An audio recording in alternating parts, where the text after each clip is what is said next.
되어지고요. 오늘 두 번째 날 하나님께서 오늘 우리에게 주시는 기도의 제목은 나라가 임하게 하옵소서라고 합니다. 나라가 임하옵소서. 여기 보면 나라가 임하시오며라고 이렇게 되어 있는데 이게 원래 헬라어의 성경에는 정관사가 붙어 있습니다. 그래서 그 나라가 임하시오며 이게 더 정확하죠. 그래서 그렇다면 그 나라가 임한다. 이게 무슨 말씀일까? 우리는 이렇게 배웠죠. 나라가 만들어지기 위해서는 세 가지 요소가 있어야 되는데 영토, 국민, 주권 이 세 가지가 있어야 된다고 하죠. 예. 그 중에 제일 중요한 것이 무엇일까요? 뭐 다 중요하지만 가장 중요한 것이 주권입니다. 만약에 영토도 있고 국민도 있지만 주권이 없으면 그 나라는 식민지이다 이렇게 볼 수 있습니다. 우리나라가 36년 동안 일제에 의해서 이렇게 강제로 점령당한 기간이 있었는데 그 시기를 두고 우리는 나라를 잃었다 이렇게 이야기합니다. 여러분 사실 나라를 잃었다고 했을 때 국민도 있었고 영토도 있었지만 왜 나라를 잃었다 했을까? 주권을 방탈당했기 때문에 그랬죠. 이 주권을 잃어버린 나라, 그런 땅이 있어도 또 국민이 있어도 여전히 나라를 잃어버렸다 이렇게 얘기를 하죠.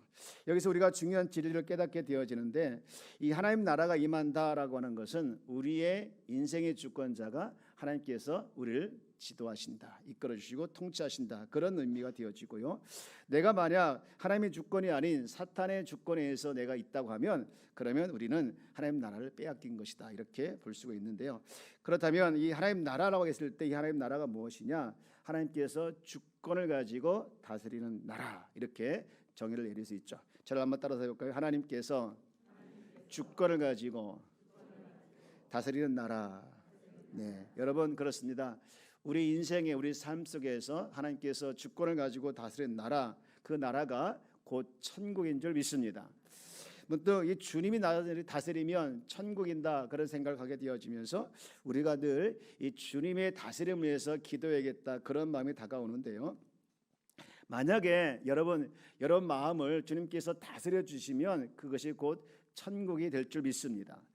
요즘에 사람들이 많이 불안해하고 두려워하죠. 특히 이 코로나 때문에 많은 분들이 이제 걱정과 이 두려움에 사로잡혀서 오히려 그것에 이제 눌려가지고 지배당할 때가 많이 있는데 저도 사실 이 불안하고 두려울 때가 많이 있습니다. 그때마다 저는 이렇게 기도합니다. 하나님, 제 마음을 다스려 주옵소서. 제 마음을 다스려 주옵소서라고 기도하면 정말 거짓말같이 금방 이 두려움과 걱정이 사라지고 제 마음에 평강이 찾아옵니다. 여러분 그렇습니다. 여러분 마음에 혹시 두려움이나 걱정에 휩싸여 가지고 눌릴 때 여러분 그렇게 기도해 주시기 바랍니다. 하나님 제 마음을 다스려 주옵소서. 그러면 곧 하나님께서 평강으로 인도하사 천국이 되게 해 주실 줄 믿습니다. 가정도 마찬가지인데요. 여러분 하나님께서 우리 가정의 아빠와 엄마를 다스려 주는 것, 여러분 사람이 만나는 거 쉽지가 않은데 서로 다른 사람이 만나지 않습니까? 성격도 다르고 환경도 다르고 그러다 보니까 감성도 지성도 여러 가지 다르다 보니까 다툴 수밖에 없는데 하나님께서 남편을 다스려 주시고 아내를 다스려 주게 되어진다면 그 가정은 싸울 일이 없을 줄 믿습니다. 여러분 여러분의 가정을 위해서 기도할 때 하나님 우리 가정을 다스려 주옵소서. 내 남편을 내 아내를 다스려 주옵소서라고 기도할 때 하나님은 다스림을 통해서 그 가정이 또한 천국이 될 줄 믿습니다. 그리고 또 우리가 이 교회도 마찬가지인데요. 이 교회도 하나님께서 다스려 주면 천국이 되지요. 여러분 생각을 한번 해보십시오. 우리가 가만히 보면 무슨 회의다 모임이다 이렇게 많이 이렇게 모이기도 하고 회의도 하는데 이 좋은 모임, 은혜로운 모임, 또 좋은 회의, 또 은혜로운 회의가 있는가 하면 나쁜 모임, 또 싸우는 모임, 싸우는 회의가 있습니다. 무슨 차이일까요? 바로 이 다스림의 차이다 이렇게 생각이 되어지는데 여러분 목장도 은혜로운 모임이 되기 위해서 또 은혜로운 우리 목장이 되기 위해서 사람이 다스리는 것이 아니라 주님이 다스리도록 기도해야 될 줄 믿습니다. 기도할 때 우리 기관에 의해서 또 부서도 위해서 마찬가지로 이 주님의 다스림이 있으면 그것이 곧 천국인데 우리가 늘 이렇게 자신을 위해서 나의 마음을 위해서 내 가정을 위해서 내 교회를 위해서 내 목장을 위해서 다스려 달라고 기도할 때 하나님의 다스림을 통해서 천국이 이루어질 줄 믿습니다.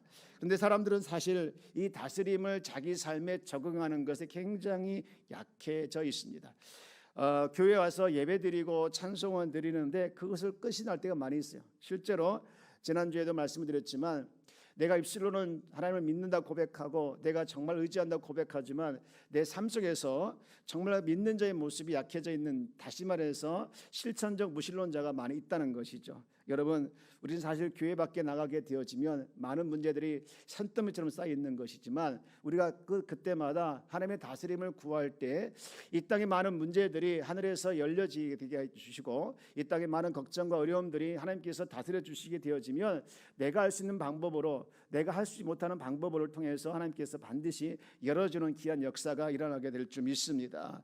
그러므로 우리는 하나님의 간섭을 늘 기대하고 또 개입을 우리가 기대하며 그 일에 대해서 우리가 게을리지 아니하고 늘 하나님의 다스림을 구하기를 주의 이름으로 축복합니다.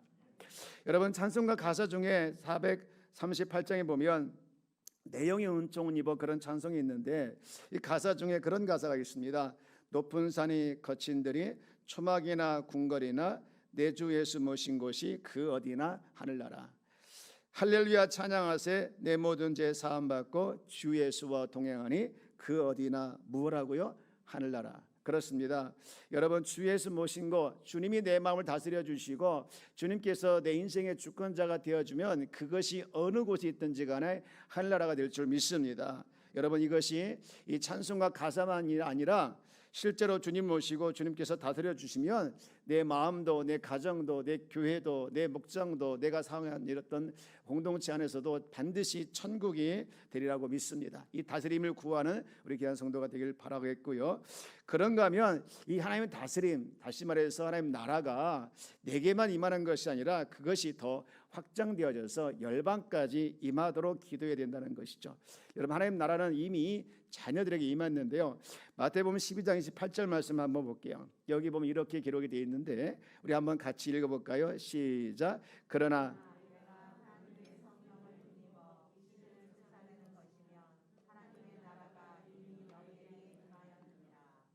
아멘. 하나님 나라가 이미 하나님 자녀들에게 임하였다라고 말씀을 하고 있지요. 이 하나님 나라가 하나님 자녀들에게 임했다라고 하는 것은 다시 말해서 그리스도께서 이 세상에 지배하던 모든 마귀들을 이기셨다는 소식이고요. 더 나아가서 우리는 더 이상 이 마귀의 지배받지 아니하고 해방되었다란 말입니다. 그러나 아직도 마귀와 사망을 두려워하고 있는 사람들이 너무 많아요. 그들은 이 승리 소식을 듣지 못하기 때문인데 제가 얼마 전에 깜짝 놀란 소식을 하나 들었는데요. 전쟁이 끝났는데도 전쟁이 끝났다는 것을 모르고 산에 지낸 사람들이 있었어요. 무려 그것이 39년 동안 아직도 전쟁 중인 줄 알고 산에 있다가 사람들에서 발견된 사람이 있더라고요. 베트남의 아빠와 이 두 아들을, 제가 이제 뉴스를 듣고 깜짝 놀랐는데 그게 얼마 전에 일본에서도 26년 동안 이제 군인인데 이렇게 산에 숨어 있다가 전쟁이 안 끝난 줄 알고 그때까지 있었던 사람들을 제가 봤습니다. 여러분, 이들처럼 아직까지 복음을 듣지 못하고 두려워서 이 마귀의 지배 아래 살고 있는 사람이 너무 많다는 거예요. 여러분, 우리는 마음을 다하여 이 불신자 가족들을 사랑하고 또 그들에게 복음을 전하고 그리스도를 믿어 구원받게 하는 일, 이것이 교회에서 어떤 것보다도 가장 우선적으로 헌신되어야 될 줄 믿습니다. 한국 교회를 보게 되어지면 우리나라가 정말 부끄러운 문화가 많이 있었는데 그 중에 하나가 축첩, 이 첩을 많이 두는 문화, 또 조혼, 어렸을 때부터 결혼시키는 그런 문화들이 옛날에 있었다고 하지 않습니까? 그래서 축첩은 양반들에게는 너무나도 이게 상징처럼 여겼고 이 조혼은 이 노동력을 얻기 위해서 어린 여자들을 일제감치 며느리로 받아들이는 것이 유행했는데 이것이 오랫동안 아무런 저항 없이 이렇게 우리나라에서 이제 지내왔었죠. 근데 그것에 대한 도전을 했던 곳이 어디냐? 바로 교회였습니다. 선교사들이 성경에 입각해서 축첩을 하고 부패를 하고 도박을 이제 강력하게 이제 규탄하고 적극적으로 그것들을 이제 처리하기 시작했는데 당시에 이게 쉬운 일이 아니었다고 합니다. 근데 남자들이 반드시 신앙을 갖기 전에 이 축첩을 그 전에 어쨌든 어쩔 수 없이 이렇게 하고 있는 사람들은 그냥 받아들였지만 나중에 신앙을 갖고 그런 일이 발생하게 되어지면 바로 그냥 출교시켰다고 하죠. 여성들 또 어린아이들이 이렇게 굉장히 소중한 존재임에도 불구하고 이 어두운 문화 영향을 받아서 굉장히 천대를 받았던 그 시대에 선교사들이 성경에서는 모든 사람이 다 귀하다 그런 가르침을 계속 가르쳐가지고 그것이 이제 확장되어서 그런 문화가 점점 얻게 되어진 것이죠. 여러분, 이슬람이나 이 공산주의 국가가 왜 그렇게 기독교를 무서워한지 아십니까? 사실 선교사님들이 뭐 선교 나갈 때 총을 들고 나갑니까? 무슨 뭐 칼을 들고 나갑니까? 아무것도 안 들고 나가, 오직 하나 성경 들고 나가지 않습니까? 그런데 그들이 전하는 그 총도 아니고 칼도 아닌 그들이 전하는 복음, 곧 성경 안에 있는 이 복음을 전할 때 그들에게 임하는 하나님 나라에 대한 영향력을 두려워해서 그들이 그렇게 기독교를 무서워하는 것이죠.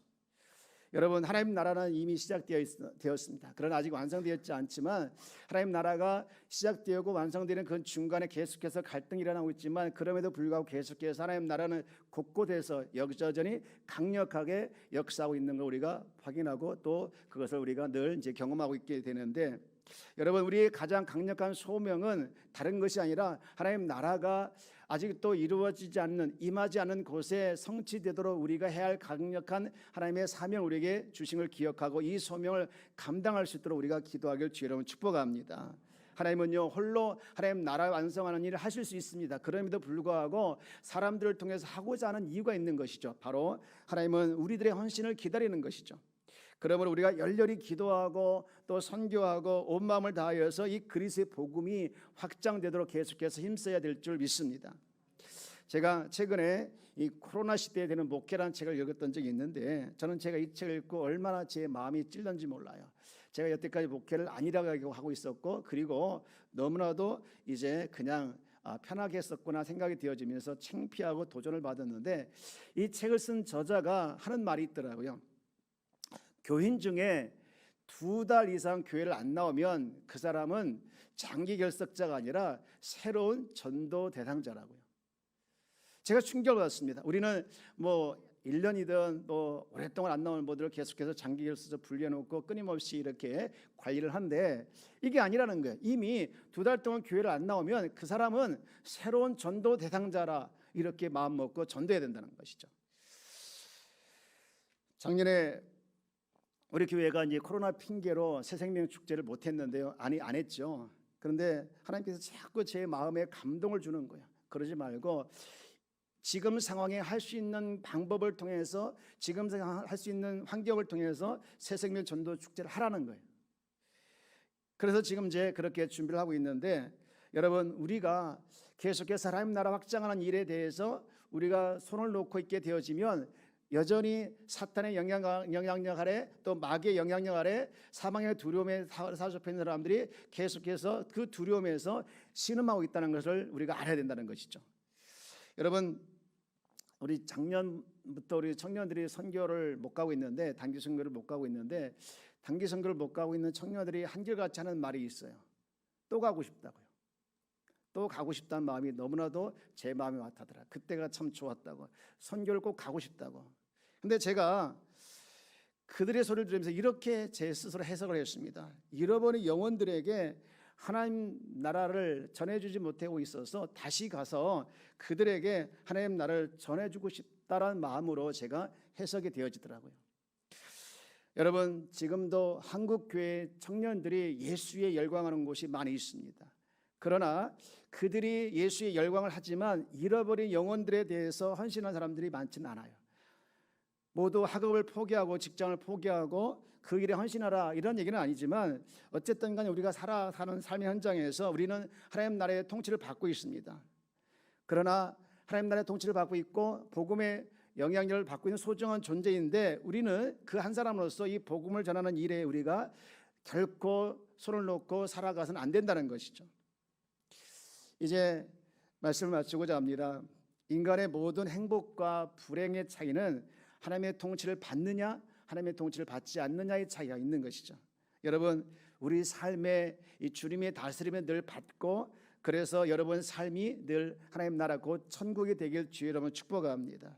우리는 늘 그렇게 기도해. 하나님, 제 가정이 천국 되게 하여 주옵소서. 하나님이여, 제 마음이 천국이 되게 하여 주옵소서. 하나님이여, 내 교회가 천국이 되게 하여 주옵소서. 하나님이여, 내 공동체가, 내 목장이 하나님이여 천국이 되게 하여 주옵소서라고 기도할 때 무엇라고 기도해야 됩니까? 다스림을 위해서 기도해야 됩니다. 하나님이여, 다스려 주옵소서. 다스릴 때 하나님의 역사 일어나고 그것이 곧 천국이 될 줄 믿습니다.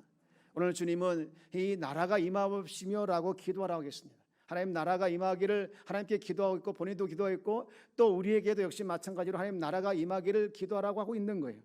여러분, 우리는 여전히 크고 작은 갈등 속에 있을 때가 많이 있습니다. 그것이 무엇입니까? 하나님 나라가 임하는 과정에 도망쳐 나온 사람들이 갈등을 겪는 거예요. 여러분, 우리가 온 마음을 다해서 하나님 나라가 이루어지도록 우리가 힘쓸 때 그곳에 갈등은 사라지고 하나님 나라가 임하서 평강과 안식과 그리고 축복이 넘치는 귀한 역사가 있게 될 줄 믿습니다.